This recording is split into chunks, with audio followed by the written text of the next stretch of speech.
Manchester United and Liverpool played out an FA Cup classic, a 4-3 thriller at Old Trafford. We're going to go over each goal real quick, and I'm going to highlight how they came to be, how each goal was scored. Welcome to Campfire Football. I'm Sebastian North. Show me some love if you enjoy the content.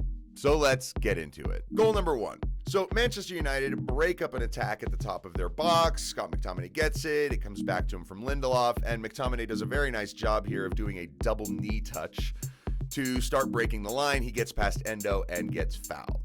Now, one of the things I find interesting about modern football is you don't see very many quick free kicks. Part of the reason why is because players do sort of front the ball, they pick it up, they waste the time. But the thing is that after a foul, a lot of players tune out, they switch off. As you can see, Virgil van Dijk here and then the other Liverpool players are sort of complaining about the decision. If you're wise to as an attacking team like Marcus Rashford here, you notice that there is an opportunity to run in behind. Joe Gomez not paying attention, and Rashford is actually off to the races.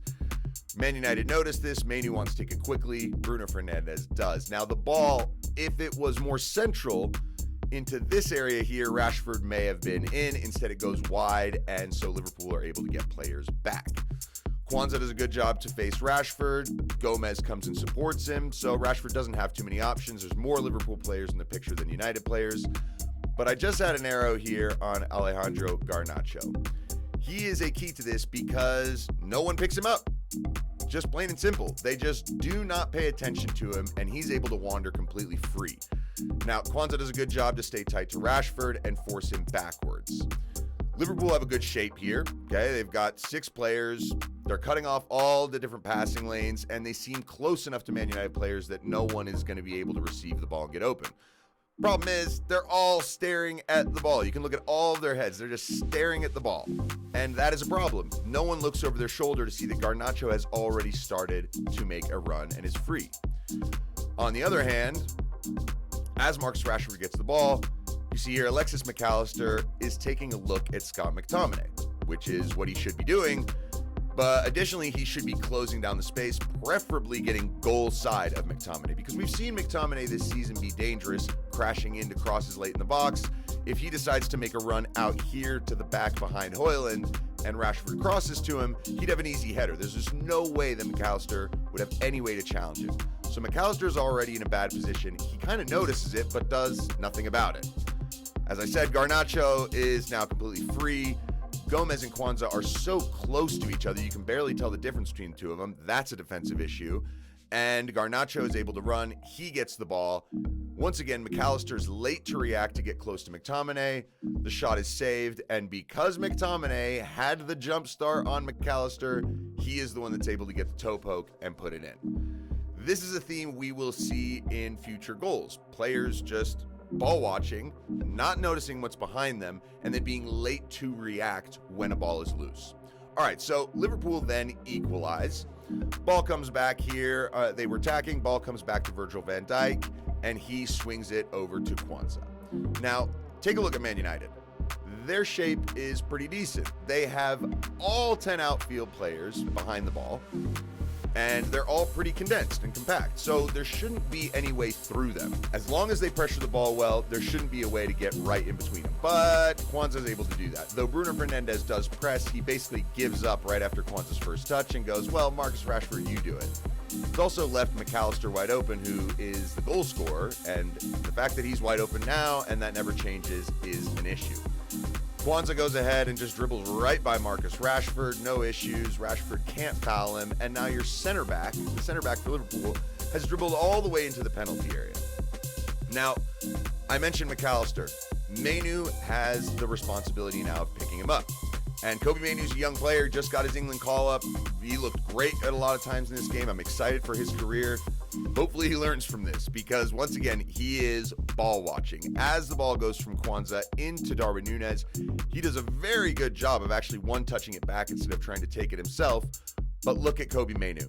He's kind of just standing, watching the ball, doesn't quite know where McAllister is or how much space he has. McAllister receives it, Mainoo's scrambling, and the deflection is what does Onana. We'll see that again. Third goal. This is where Liverpool would take the lead in the first half through Mohamed Salah. And once again, this comes from Man United at the start, having the ball and making a mess of it.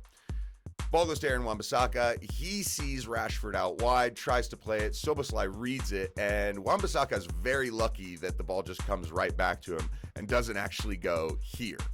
So Wan-Bissaka gets it. Look, does a decent job to wriggle a little bit out of pressure. Good little feint right there. Plays the ball to Fernandes, and it goes back to Varane.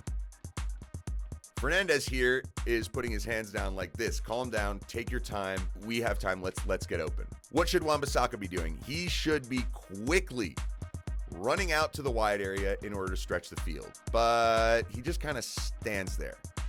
And it's not really helpful in any way. Varane goes to McTominay. He takes a touch, looks up, doesn't see anything. Kind of probes, decides to go to Manu. Manu can't really do much either. It goes once again back to Varane.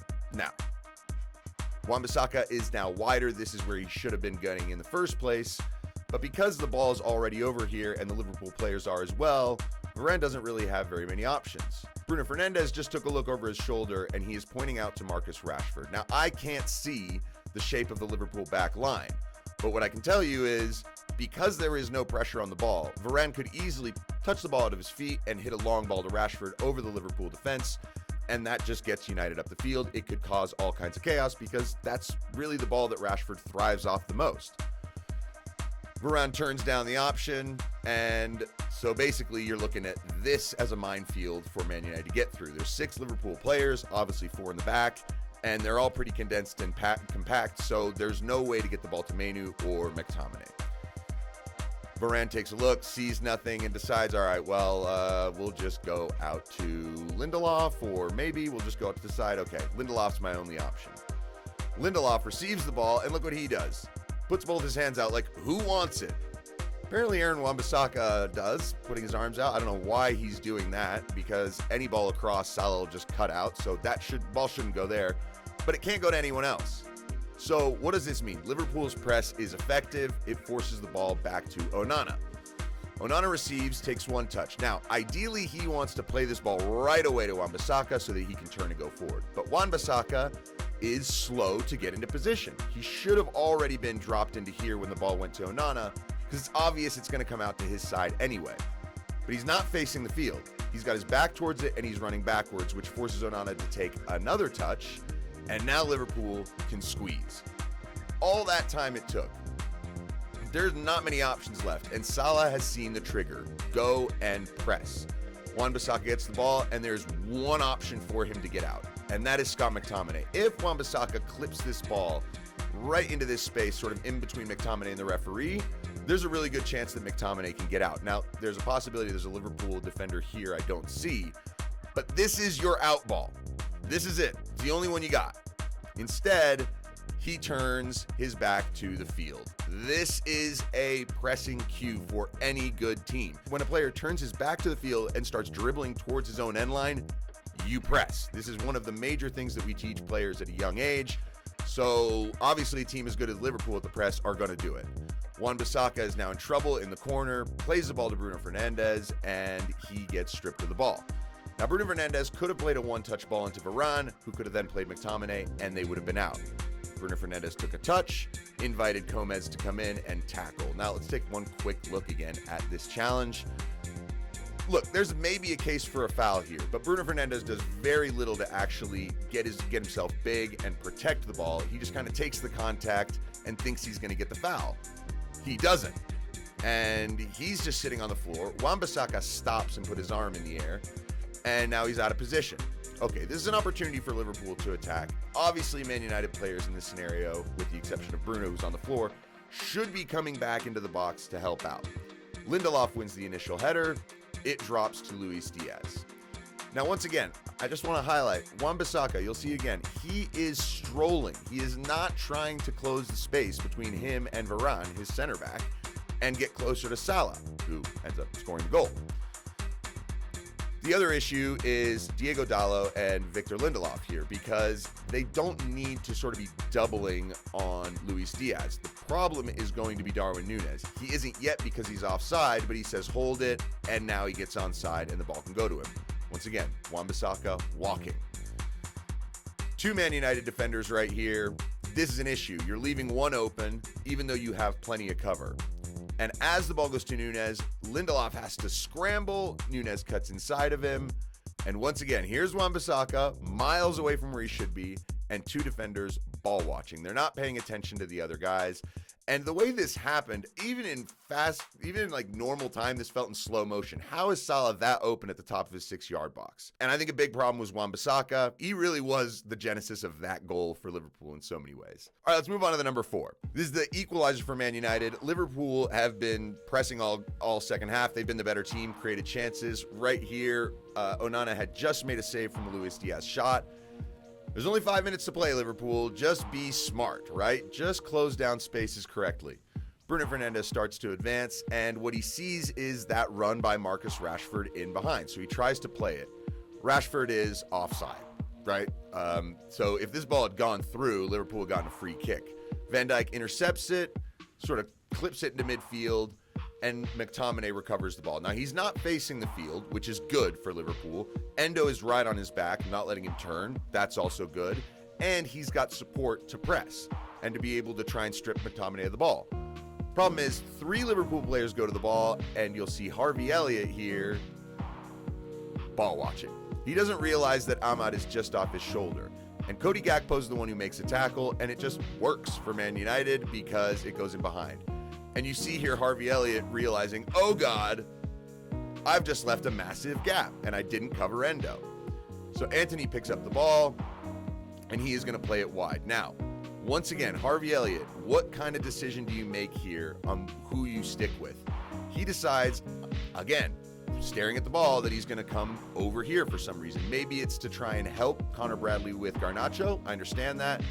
But that means Endo has to come in and take Antony. And the issue here is that as Garnacho takes this step inside, if he can thread this ball on the floor to Antony, Antony's got an easy finish. No one's marking him. And it should have been Harvey Elliott. But instead, Harvey Elliott decides to go and get involved with Garnacho, almost makes the tackle. Endo's late. Garnacho gets a little bit lucky. Ball goes to Antony, and he is able to score with his right foot, which you wouldn't have expected. But just like that, Liverpool give up a lead 5 minutes from the end of the game. And once again, it was just players ball watching, not paying attention to what's behind them, and not marking the player that they are designated to mark. This is probably the worst example of that. Throw in for Liverpool. We're in extra time, and I've highlighted the Man United players who are close to the ball here. There's 8 of them. They have all 10 players here in the picture, and then Onana. So they have all 11 guys back. No one should be open for Liverpool because Liverpool only have 6, okay? But there's a key to look at, and that's Harvey Elliott. Now, Maguire's got his hand out. Garnacho's got his out. They just looked at each other, so they definitely noticed, hey, we need to make sure we pick him up. Why Garnacho is not just behind Elliott, I don't know. We tell defenders all the time, do not let the attacking player see your number, because or else they can just drift off of you, especially if you are ball watching, which, watch Garnacho. That's exactly what he's doing. Throw-in comes in from Bradley. It comes back to him. He's able to break the tackle. Take a look now. Elliott is separating himself further from the 2 Man United defenders, Garnacho and Maguire. Bradley gets a little lucky with the first. That's a poor tackle from Bruno Fernandes. Watch this horrendous defending from Garnacho. Statuesque, and look how open Harvey Elliott is. There's only one player who's really breaking his neck to try and block this shot, and that's Christian Eriksen, who started way over here in the corner. But as we saw with the Alexis McAllister goal, if you are late to pressure a player who is shooting, you run the risk of deflecting the ball, and that will do your goalkeeper. And just like that, a shot from outside the 18 that's quite horrendous really ends up as the go-ahead goal for Liverpool. Liverpool shoot themselves in the foot here, and it's Darwin Núñez. You've probably heard about this already, the bad pass, but let's take a look at what his options really were. Kelleher rolls it out to Darwin Núñez, and as he receives it, he doesn't really have options. You can actually see here McAllister is pointing back. and Van Dijk is pointing at Tsimikas. So this is apparently where the Liverpool players want the ball to go. Darwin Núñez keeps looking forward. I've drawn the area here. Just pass it there, Núñez. Just give it to Tsimikas.